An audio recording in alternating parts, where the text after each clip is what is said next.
নমস্কাৰ বন্ধু বান্ধৱীসকল, সুৰুজ মিক্সাৰৰ অন্য এটি শ্বৰ্ট ভিডিঅ'লৈ আপোনালোকক স্বাগতম জনাইছোঁ। আজি মই এই শ্বৰ্ট ভিডিঅ'টো জিএনআৰচি মেডিকেলৰ পৰা আৰম্ভ কৰিছোঁ, যিহেতু এই মেডিকেলখনত মোৰ মহাক এডমিট কৰা হৈছে আৰু তেখেতৰ হিমগ্ল'বিনৰ পৰিমাণ যথেষ্ট কম পাইছে, অনলি 4.1।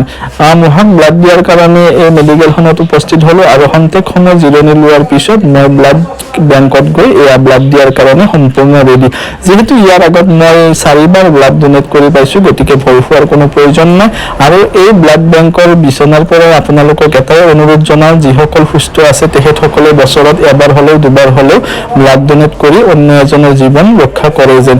আৰু এই হস্পিটেল কৰ্তৃপক্ষৰ পৰা দিয়া মেংগ' খাই মই তাৰ পৰা খন্তেক জিৰণি লৈ ঘৰলৈ গুচি আহোঁ আৰু নিজে গাড়ী চলাই ঘৰলৈকে গুচি আহোঁ, কোনো ধৰণৰ অসুবিধা নোহোৱাকৈ। আপোনালোকে এই ভিডিঅ'টো শেষলৈকে চাই থকাৰ বাবে ধন্যবাদ। অন্য এটি ভিডিঅ'ত লগ পোৱাৰ প্ৰতিশ্ৰুতিৰে আজিলৈ বাই বাই, ধন্যবাদ।